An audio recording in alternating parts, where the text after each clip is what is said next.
जल पीना। वास तारक शिक्षा विद्या बुद्धि अच्छे व्यापार के लिए देते हैं, केवल 20 रुपए का दक्षिणा 50 देने में चलाओ माता।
प्रदीप मिश्रा की कथा होने जा रही है और रास्ते का व्यू आप देख सकते हैं कुछ इस तरह से है। तो यहाँ पर हम लोग कुछ देर के लिए रुके हैं और यहाँ पर आप देख सकते हैं ये बहुत अच्छी नदी है।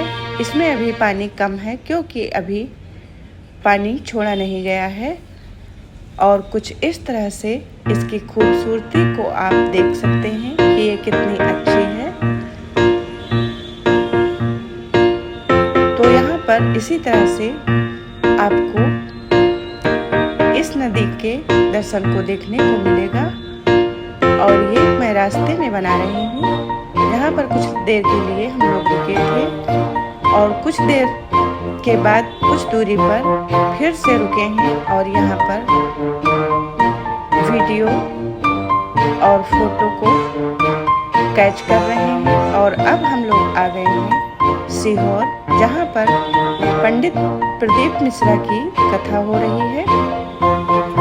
तो अभी हम लोग जा रहे हैं पंडाल में, जहाँ पर प्रदीप मिश्रा की कथा होती है और ये है रास्ता जाने का।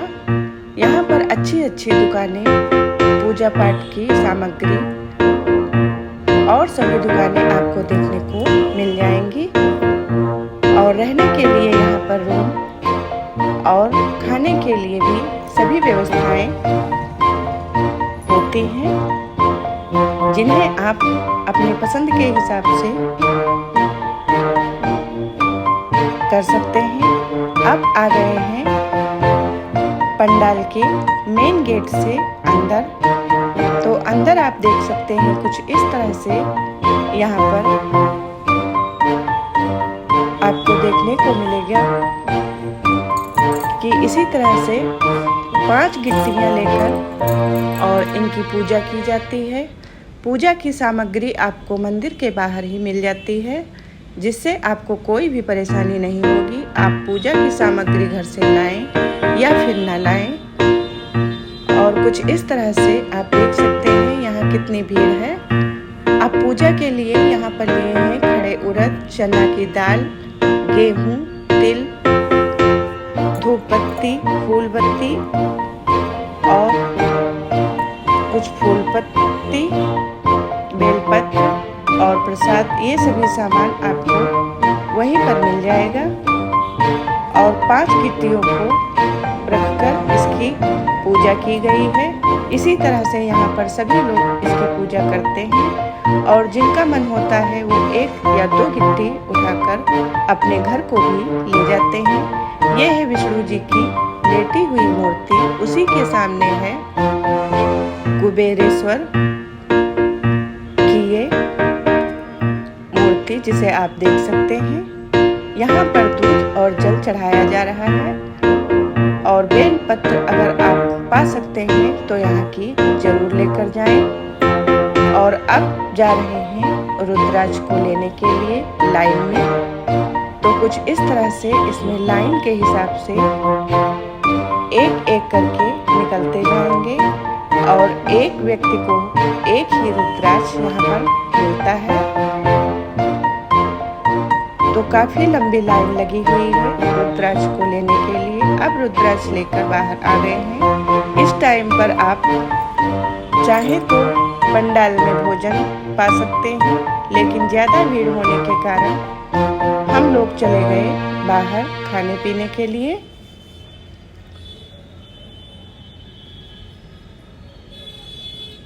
और अब आए हैं कथा सुनने के लिए। तो यहाँ पर कथा सुनाने के लिए पंडित प्रदीप मिश्रा जी बैठ चुके हैं और पंडाल के नीचे आप देख सकते हैं कितनी भीड़ लगी हुई है। यहाँ पर मौसम बदलता रहता है, किसी भी टाइम बारिश शुरू हो जाती है। तो जो लोग पंडाल के नीचे बैठे हुए हैं वो तो नहीं भीगेंगे, लेकिन जो लोग बाहर हैं उनकी हालत बारिश के बाद बहुत ही खराब हो जाती है। तो इसलिए यहाँ पर पन्नी वगैरह आपको मिल जाएंगी, जिसे लोग बेचते रहते हैं और अब लास्ट में हो रही है आरती।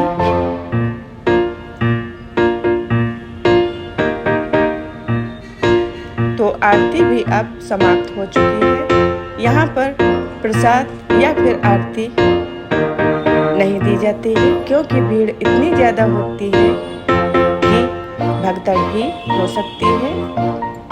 तो कुछ इस तरह से आप लोग देख सकते हैं कि पंडाल के नीचे और बाहर कितनी ज़्यादा भीड़ है। और अब कथा भी समाप्त हो गई है, आरती हो रही है। अब आरती होने के बाद सभी लोग निकल लेंगे। अगले दिन सुबह मैं फिर गई थी यहाँ पर और पास से बहुत अच्छे से दर्शन हुए हैं। ये कुबेर नाथ जी हैं, जिन्हें शंकर जी के नाम से भी जाना जाता है। और अब सीहोर में अगली जगह पर जाएंगे मंदिरों में, जो आसपास की जगहों में ये मंदिर पाए जाते हैं।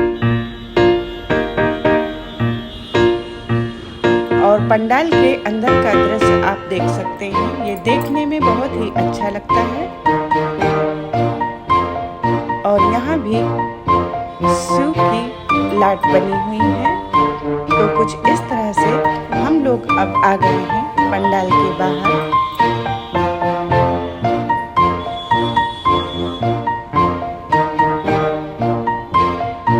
और अब आए हैं सीहोर से कुछ दूर आगे, जहाँ पर ये मंदिर है, जिसे मैं अभी आपको पास से दिखाऊंगी। ये है हनुमान जी की मूर्ति, जिसे आप देख सकते हैं कि मंदिर के अंदर ये कितनी अच्छी लग रही है। तो जय हनुमान जी की, और आप लोग भी इसके दर्शन कर लीजिए। और इन्हीं के पास में है ये कृष्ण जी की मूर्ति, जिसे आप देख सकते हैं। ये देखने में बहुत ही खूबसूरत लगती है। आप मंदिर से निकल कर आए हैं बाहर, तो कुछ इस तरह से बहुत सी बतख आपको देखने को मिल रही हैं। आप इन्हें खाने के लिए बिस्किट वगैरह दे सकते हैं। खाने के बाद ये बहुत ज़्यादा बोलती हैं। और अब जा रहे हैं पास में ही दूसरे मंदिर में माता जी के। तो ये हैं माता जी,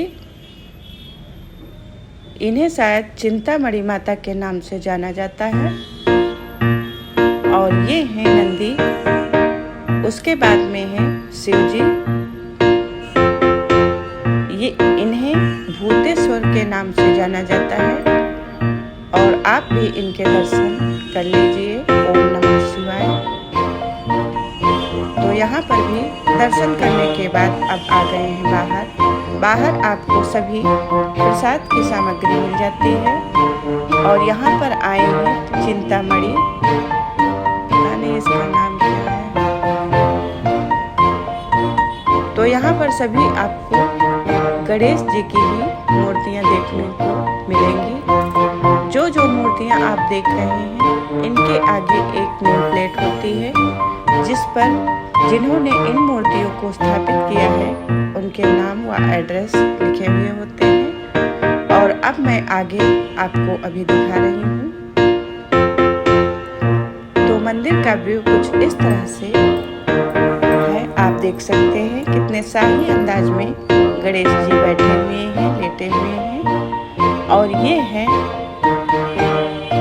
मेन मूर्ति गणेश जी की, जिसे आप देख सकते हैं। यहाँ पर आप प्रसाद को ले जाते हैं, उसके बाद पुजारी लोग प्रसाद को चढ़ाकर आपको प्रसाद वापस दे देते हैं।